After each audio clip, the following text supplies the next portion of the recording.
Assalamualaikum warahmatullahi wabarakatuh. Selamat siang anak-anak. Hari ini kita akan belajar tentang biaya peluang, prinsip ekonomi, motif ekonomi, tindakan ekonomi, pembagian ilmu ekonomi. Nah, tujuan pembelajarannya ini diharapkan kalian mampu memahami semua yang ada di slide ini ya. Oke, kita lanjutkan.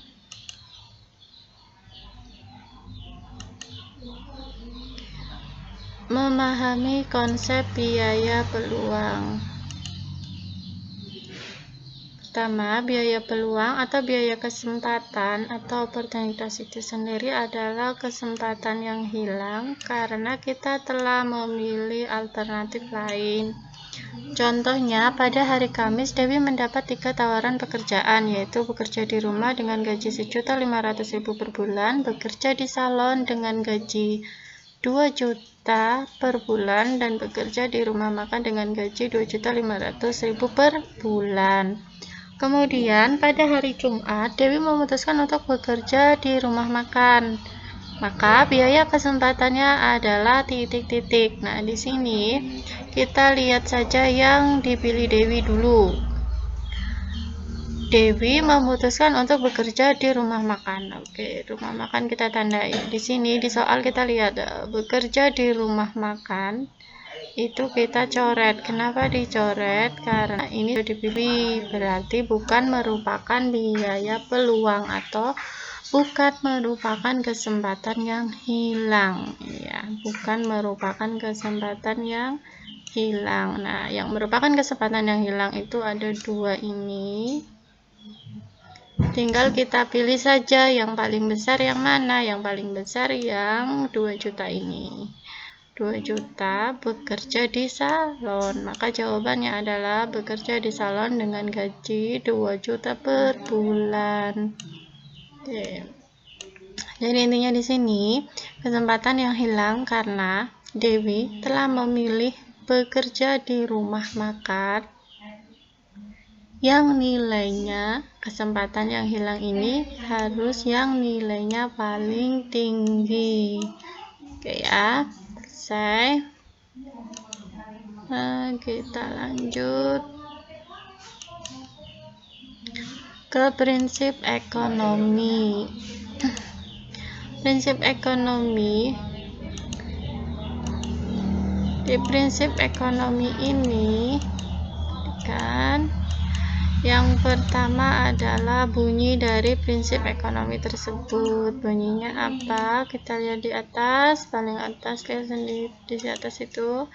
Dengan pengorbanan tertentu ingin memperoleh hasil sebesar-besarnya.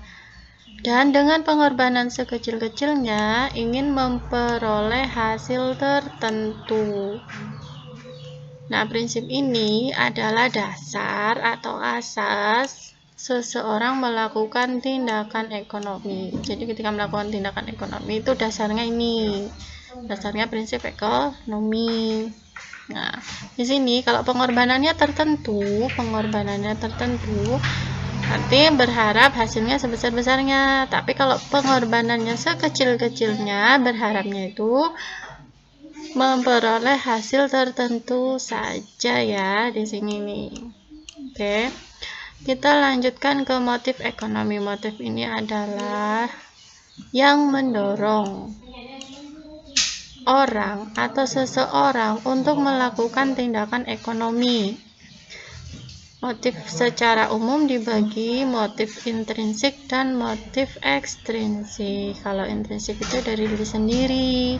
Ada contohnya ini udah ya. Nah, kalau motif ekstrinsik itu yang berpengaruh oleh orang lain. Contohnya, teman-teman sekelas suka olahraga naik sepeda. Agar dibilang mengikuti tren, kita ikut olahraga naik sepeda. Padahal olahraga itu tidak harus dengan naik sepeda. Kemudian, motif ekonomi. Nah, di sini ada kemakmuran, keuntungan, penghargaan, dan kekuasaan. Tindakan ekonomi. Kita lanjutkan ya. Tindakan ekonomi ini adalah perbuatan atau tindakan rasional yang dilakukan seseorang untuk memenuhi kebutuhannya. Jadi perbuatan atau tindakan ini haruslah rasional, harus rasional. Rasional itu masuk akal, jangan irasional. Oke, kita ulang lagi ya dari atas. Prinsip ekonomi ini ya bunyinya. Kalau pengorbanannya tertentu, hasilnya sebesar-besarnya. Kalau pengorbanannya sekecil-kecilnya, berharap dapat hasil tertentu. Ini adalah dasar seseorang melakukan tindakan ekonomi. Dasar ya, dasar. Kalau motif itu dorongan atau yang mendorong seseorang untuk melakukan tindakan ekonomi. Ada apa saja sih? Ada motif kemakmuran, keuntungan, penghargaan, dan kekuasaan. Kemudian tindakan ekonomi itu sendiri adalah perbuatan atau tindakan yang rasional untuk memenuhi kebutuhannya. Oke ya, kita lanjut.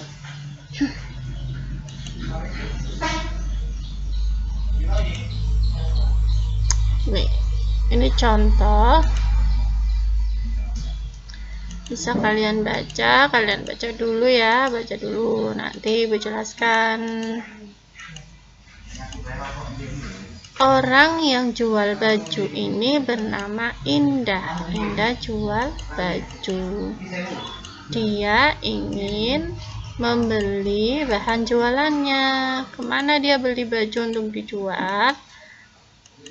Dia milih ke grosir. Kenapa milih ke grosir? Karena di grosir harganya lebih murah. Oke ya, di sini pertama Indah itu jualan baju. Dia mau beli baju untuk dijual, maka dia akan memilih belinya baju di grosir. Kenapa di grosir? Karena harganya lebih murah. Di sini motif ekonominya adalah keuntungan. Oke ya, ini motifnya keuntungan. Kemudian prinsip ekonomi yang dipakai Indah adalah dia modalnya sekian, berarti pandannya ini ya 100 juta. Berharap ingin mendapatkan hasil yang sebesar-besarnya. Di sini Indah itu lihat-lihat dulu, walaupun dia itu grosir, dia akan melihat dulu grosir A berapa, grosir B berapa, grosir C berapa, berapa apa, maksudnya berapa harga baju yang diinginkan oleh Indah. Ingat, bajunya nggak cuma satu ya, kan jualan dan lagi belinya di grosir, biasanya itu banyak. Nah, di sini kategori grosir A, B, dan C barangnya sama, kualitasnya sama, yang berbeda cuma harga. Kita lihat ya, harga di grosir A 99.900.000, di grosir B 99.800.000, di grosir C 99.700.000. Secara harga paling murah adalah di grosir C. Maka kalau sesuai dengan prinsip, Indah berusaha untuk memperoleh hasil yang dengan pengorbanan tertentu, ingin mendapatkan hasil yang sebesar-besarnya. Jadi dia harusnya memilih grosir yang C, harusnya ya. Tapi kan ini baru prinsip sama dorongan. Kita lihat tindakan ekonominya. Di tindakan ekonominya ternyata Indah melakukan pembelian baju di grosir yang C. Berarti Indah sudah melakukan tindakan ekonomi. Ya, karena rasional, yang dipilih itu grosir yang jual barang lebih murah. Oke, kita lanjutkan.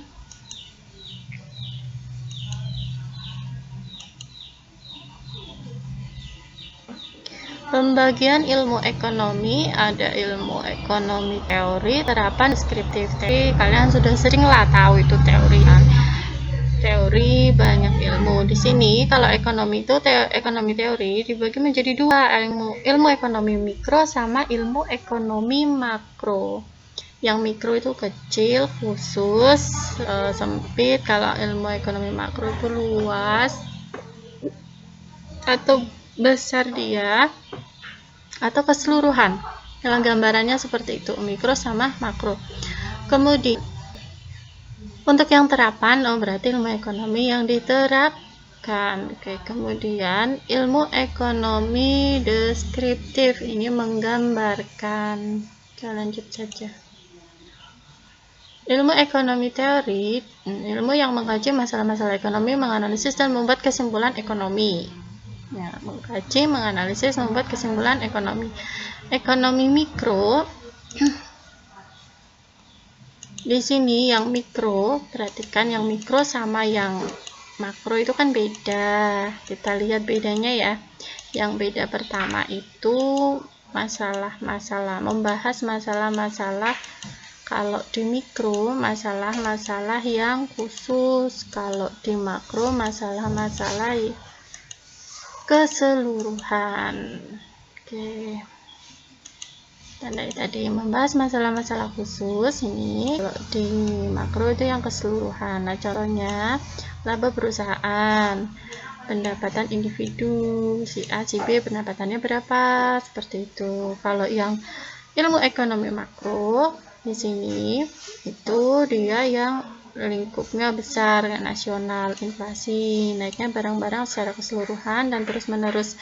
Ini kurs, ini Indonesia dengan luar negeri mata uangnya, dari segi mata uang ya dibandingkan. Kemudian perbankan, ini tentang bank-bank di seluruh Indonesia, pertumbuhan ekonomi, pengangguran juga sama. Kemudian di sini ada yang menjelaskan tentang harga keseimbangan. Nah, ini harga yang terbentuk antara permintaan dan penawaran. Nah, titik temunya itu di mana? Seperti ini, misalnya di titik ini ya udah disitulah harganya berapa. Kalau disepakati harganya terbentuk misalnya di titik harga 10.000 ya berarti 10.000, kalau 20.000 ya 20.000 antara permintaan dan penawaran. Oke, kita lanjut.